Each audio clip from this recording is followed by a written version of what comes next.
Hey everybody, welcome back to the channel. Steven here, Northwest Small Batch Brewing. Today's a brew talk. I know, you're excited. Me too.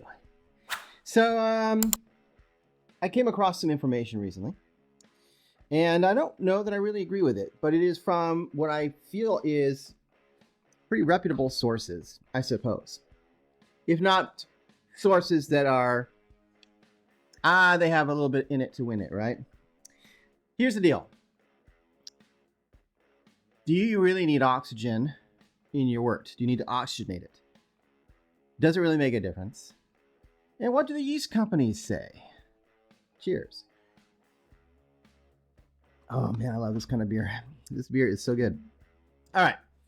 I have some statements I can read to you from some, reputable yeast companies as to whether or not you should aerate your yeast. Now, first of all, we're talking about dry yeast, okay? Liquid yeast, it is recommended, as far as I know, to aerate your wort before you introduce your liquid yeast. However, here is what Fermentis says. Fermentis, right? They're the ones who make like SO5. They say, in general, Fermentis does not recommend aerating wort when using their dry yeast. This is because the yeast is produced and dried to maximize its, I'm going to say this wrong, ergostrol's content. I'm sure I said that wrong, which allows it to grow and ferment well. However, there are some exceptions, such as when you want to recycle the yeast. All right. Okay.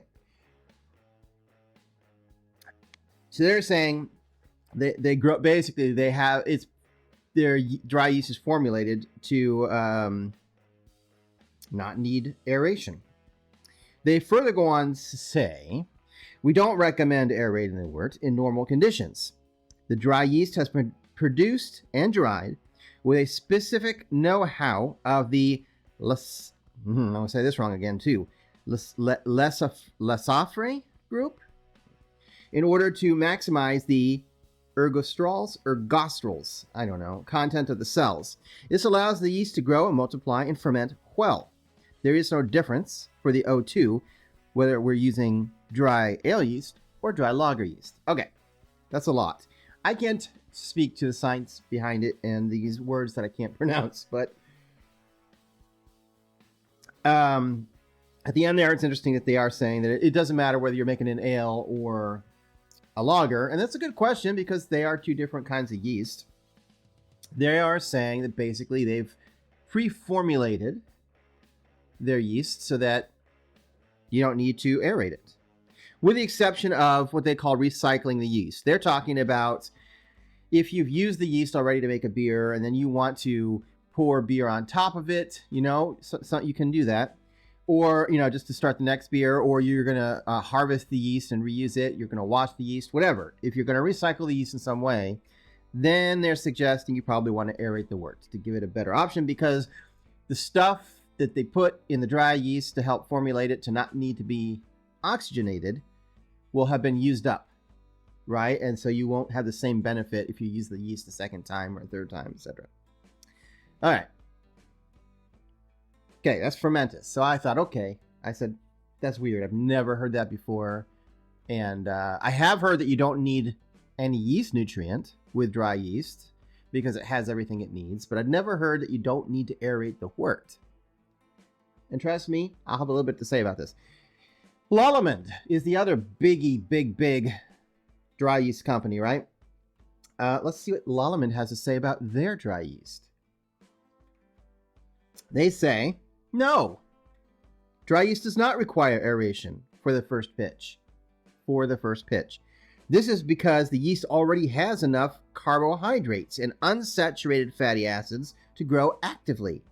However, if you repitch the yeast, you should aerate it to 8 to 10 parts per million of dissolved oxygen.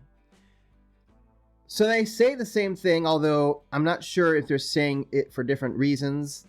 They're not using those really fancy words that we can't pronounce, but maybe those just mean carbohydrates and unsaturated fatty acids. I don't know. Here's the thing. And there's two more pieces of this that I find interesting. Okay, let me first tell you what I think.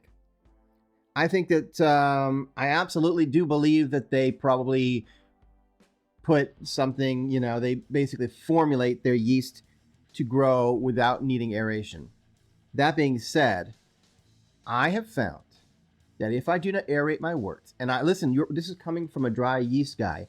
I almost never used liquid yeast because it's just too hard for me to get it home. And the last one I ordered actually arrived dead. So I generally use dry yeast, and there's so many options now for dry yeast that you can really brew anything you want with dry yeast. So my experience with it is that if you don't aerate the wort, even with dry yeast, you have a much higher likelihood of having off flavors in the final beer. I really feel like, for me at least, it's made a difference. It really has made a big difference in that final product. And here's the other thing. I don't think you're hurting it by aerating the wort, right?